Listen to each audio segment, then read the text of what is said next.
Today is just another day. So I got another day here and still January. And these bees are going bananas. They got all this food coming in. And I think today's 29th. So I like sitting here.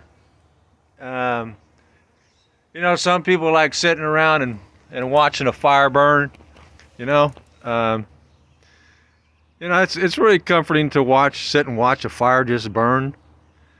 But I've come to the point that because I got a beehive, so sitting around and watching them go in and out with food and watch them struggle and fight with each other and now and then I'll see a bully. She comes out and the bees are just walking around. This one bully, she would just start attacking bees. She just starts attacking everybody, and they're trying to get away from her, and they'll fly away from her, and she's just bullying everybody.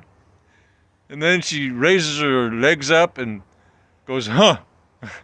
Then she'll go back in the hive. I thought that was weird. Bully bees.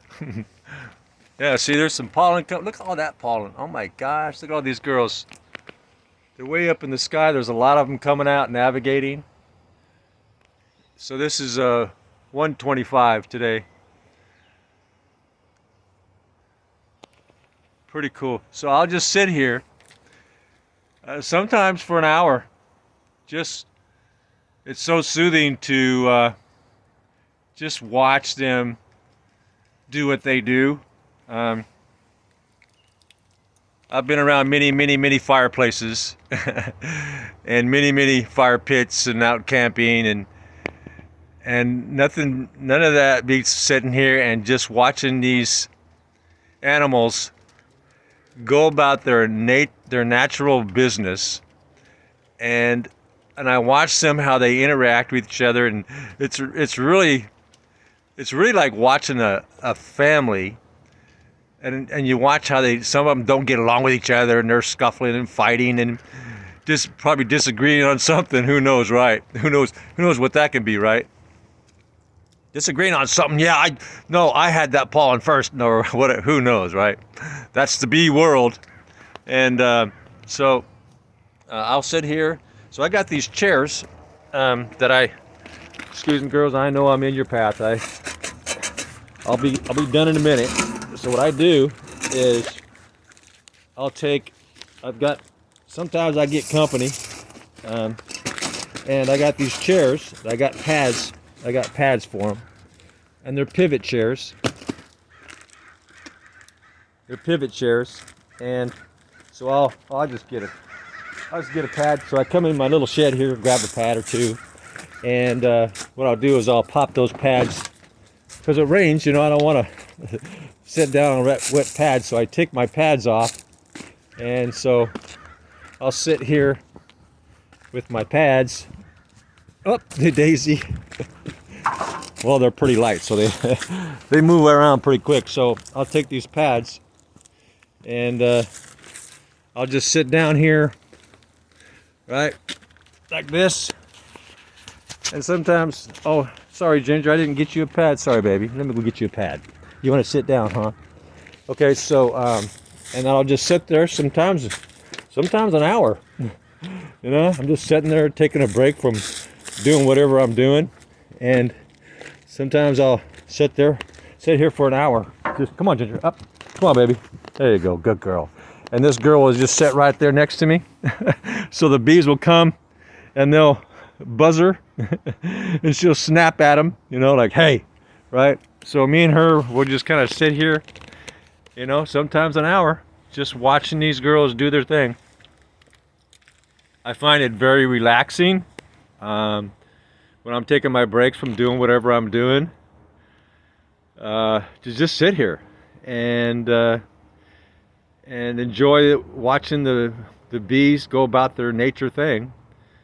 And I find it very enjoyable, very relaxing. I find it very interesting to watch how they sometimes get in, looks like disagreements to me, I mean, it looks like disagreements, and they start fighting. Like two or start nudging each other, and then that nudging turns into more aggressive nudging, and next thing they're grab each other and they roll around in circles and they're like balling each other and fighting, and who knows why, right? Sibling rivalry? I don't know. Do bees have sibling rivalry? Well, I tell you what, from what I've seen, they certainly do. And then it's like they stop fighting each other and they go back in the hive. It's kind of funny. So I just wanted to share this relaxing day here. Watch what I do with when I feel like relaxing.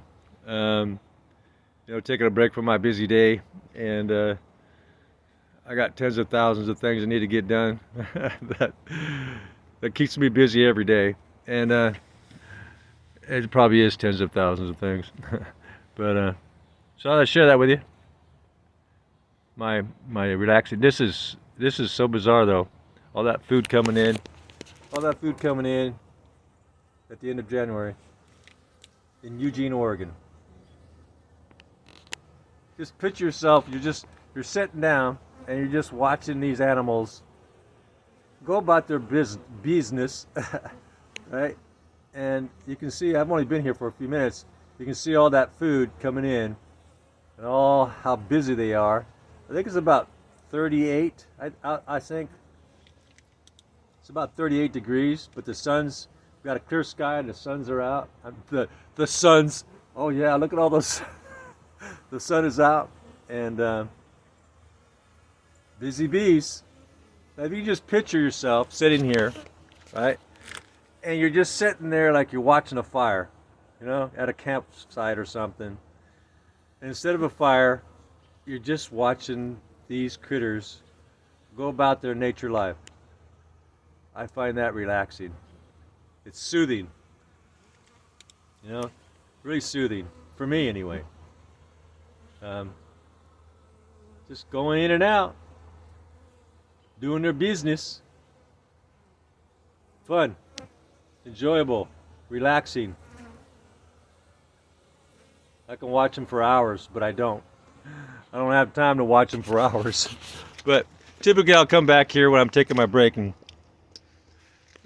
sometimes I'll sit here for 10 minutes sometimes, just until I get my rest period over and get back to work. And sometimes I work really hard sometimes, and sometimes I might sit here for an hour just relaxing and regenerating my energy, and before I get back and start digging or hauling stuff or spreading bark or dirt or digging up the garden, rototilling, or building something, or who knows, right?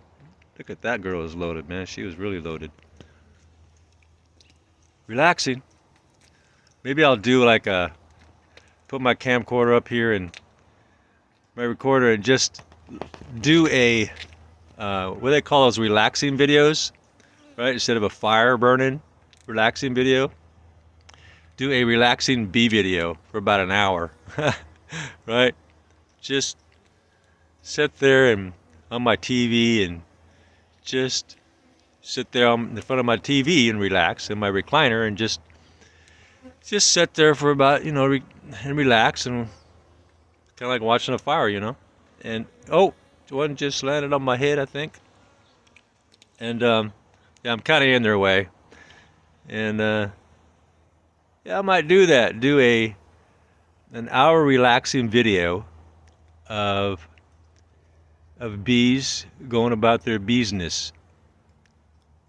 I mean, if you were to watch this without me talking for about 10 minutes, just watch it for 10 minutes, I think you would see, just free your mind. Just don't, for me, I just don't think about anything. I just think about what I'm looking at. I don't think about anything else. When I'm sitting here and I'm watching my bees do their business, I clear my mind of everything, and I get into what they're doing and the intricacies of their behaviors, and I just enjoy what I'm watching, and that's it. I don't, it's just so relaxing. It's so soothing, right? Soothing video. Maybe that's what I'll call this one. Soothing bee video.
I'm in their trajectory, so they're like buzzing right by my ears.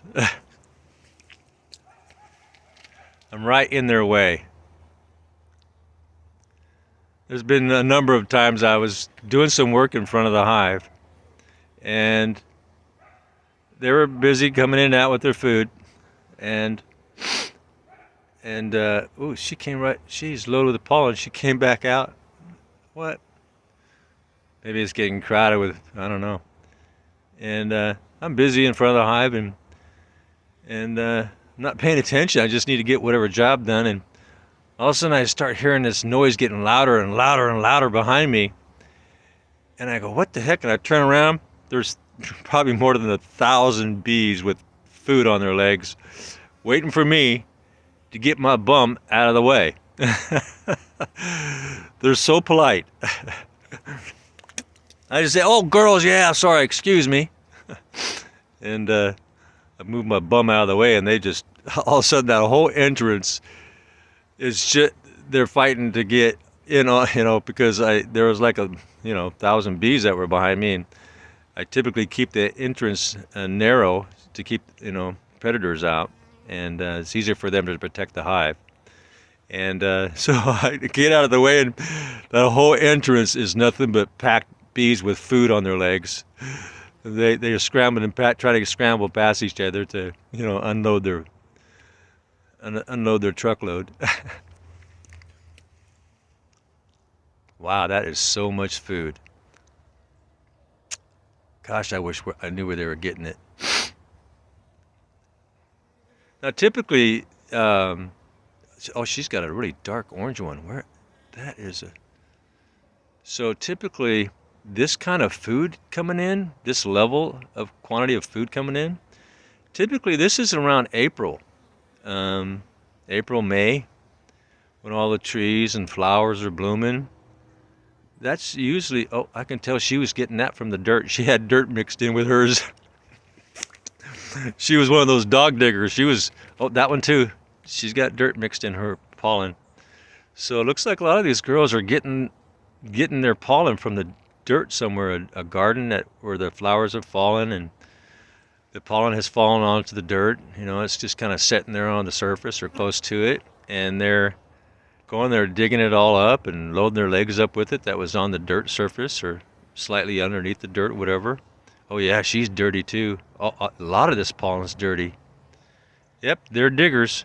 So they dig. I watched one video on bees where they get their pollen sometimes, even in the summer, because in the summertime the flowers you can get what's called a dearth, and they stop. There's no food, and so what they'll do is they'll go to where there was lots of flowers that did bloom, and a lot of the pollen and even the nectar is falling to the ground, and they'll go and they'll dig through the dirt, get that pollen and the nectar that has fallen on that dirt, load their legs up, and bring it back to the hive. Interesting. I find this so soothing, so relaxing. Just to watch. The sun is going down to the entrance, okay. And once that sun starts to go down, so well, as it comes towards evening, it starts to get pretty a lot colder.